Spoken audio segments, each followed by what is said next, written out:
Playtime! Yay! Greetings and welcome to Playtime, where we celebrate imagination, play together, and maybe even learn something we didn't know. Last week, I sent every single one of my subscribers a free pair of these special 3D glasses in the mail. And that's because today, we're looking at the book Godzilla Saves America, a monster showdown in 3D. So go ahead and put on those 3D glasses now. Whoa, this is crazy, right? It's like I'm jumping out of your computer or phone or tablet or whatever. I must admit something. I'm that guy who totally loves the 3D gimmick, when it's done right. I buy my Blu-rays in 3D. I love virtual reality games. I just love messing with my senses. Here's an old 3D comic from my childhood, and I must have read it 100 times. Yeah, that's right. The California Raisins had a 3D comic, and little MIB loved it. I make no apologies for who I am. Some Godzilla media has dabbled in 3D here and there. The 2014 Legendary film was released with a 3D option, which I actually prefer over the 2D option, mostly because with the 3D I find it easier to make things out with the film's dark color palette. There were almost 3D Godzilla movies much earlier, such as a scripted 1983 film Godzilla King of the Monsters 3D, and the unmade 2008 film Godzilla 3D to the Max. I wish they happened. I think Godzilla lends very well to 3D since he's such a tremendous spectacle. Well, in 1996, we got this hardcover picture book, Godzilla Saves America, a monster showdown in 3D. It even came with these special 3D Godzilla glasses. I guess the design pattern is supposed to be Godzilla's skin, but something about this color is making me think of a swimming pool instead. You might have noticed that the glasses aren't the classic red and blue design. That's because the book used something called chroma depth 3D technology. Rather than overlapping two different images like traditional 3D, this uses special color templates that react to the micro-optics in the glasses. Here's why that's special. This is how that California Raisins 3D comic book looks without the 3D glasses. It's unreadable. Now here's how an image looks using chroma depth without wearing the glasses. Yeah, it looks completely normal. This book is still enjoyable in 2D without wearing the glasses. When you do use the glasses, the image and vibrant colors really pop. I wish I could show you guys, but unfortunately the effect is lost over video. Take my word for it, it looks really good. The only downside is a very slight echo effect with the images. But the fact that this book works in both 2D and 3D, that's impressive. Also, I guess this joke doesn't work anymore. You guys can go ahead and toss out those 3D glasses I sent you. Godzilla Saves America was written by Mark Saraceni, with illustrations by Tom Morgan and Paul Mounts, an award-winning comic book colorist. You guys want to read the book together? Yeah, you know you do. Danger is coming. From the far reaches of the universe, Ghidorah has spread his golden wings. Faster than the speed of light, the three-headed monster flies through the vast midnight darkness of outer space. Ghidorah has been sent by evil aliens from the Hunter D Nebula for only one purpose: to destroy all life on planet Earth. Weird, in the classic films he was sent by aliens from M-Space Hunter Nebula. Why are these Alphabet Nebula aliens such jerks? In a ball of golden fire, Ghidorah splashes into the Mediterranean Sea. The monster wades towards the beaches of France, sinking small fishing boats and huge cruise ships. He reaches land and cuts a path of destruction across the countryside. Modern weapons are useless against this creature. Tank blasts and artillery shells bounce off Ghidorah's golden scales.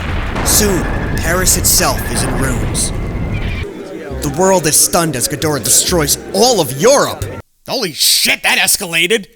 It was just Paris a second ago! At United Nations headquarters in New York City, diplomats and scientists argue over ways to stop the creature's rampage.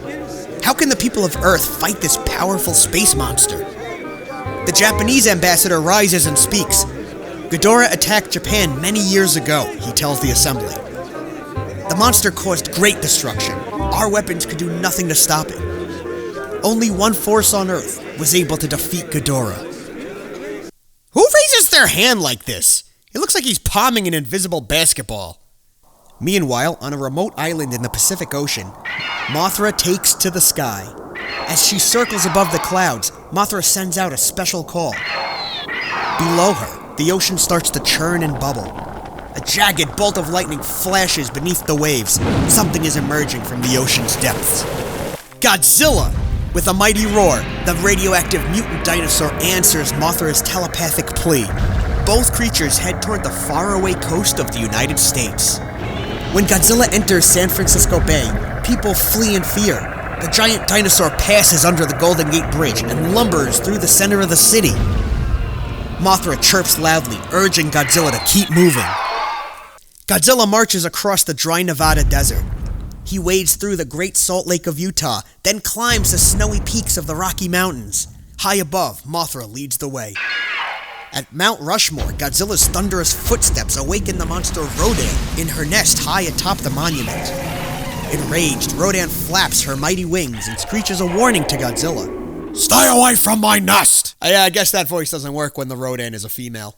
Oh, hey, so you might have noticed that the monsters in this book look similar to their Trendmasters toy designs, even though Trendmasters had absolutely nothing to do with this book.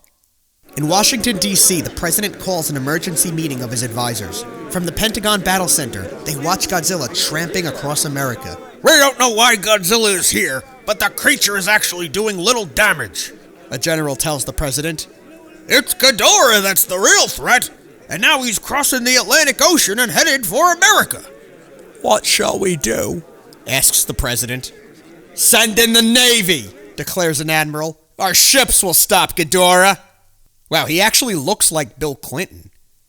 Also, how long would it take Godzilla to walk across America, from the west to the east? Let's do math! Just for contrast, it would take 4 to 5 months for a person to walk across America in a straight line with no obstacles. According to a Trendmasters trading card, Godzilla can move at 40 miles per hour. There are approximately 3,000 miles across America coast to coast. That means it would take Godzilla 75 hours non-stop. Divided by 24-hour days, and Godzilla could make this journey in just over 3 days. And that's if he took a straight path, which we know for a fact he doesn't. So we could be looking at something like 4 to 5 days or more. By contrast, King Ghidorah flies from Paris to New York, which is 3,625 miles. They both make it to New York at roughly the same time, but how could it take Ghidorah 4 to 5 days to fly over 3.5 thousand miles when a commercial airplane can make the same trip in 8.5 hours? The math doesn't work!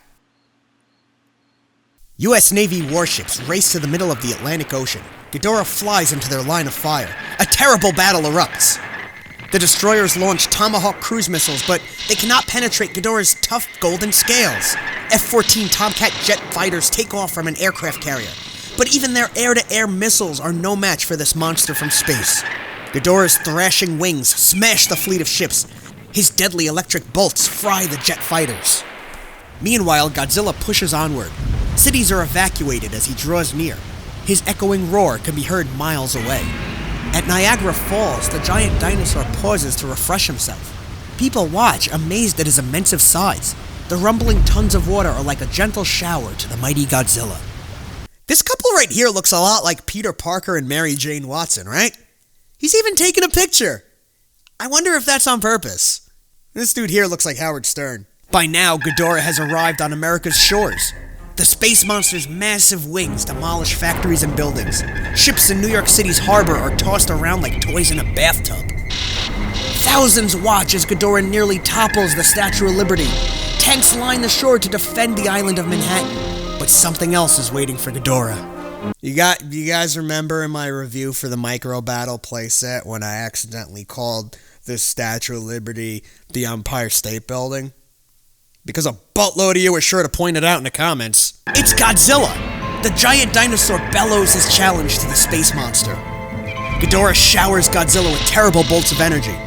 Godzilla blasts back with his deadly radioactive breath. His dorsal spikes crackle and glow with blue fire. The monsters grapple in the concrete canyons of Manhattan. Glass shatters, steel melts, skyscrapers fall.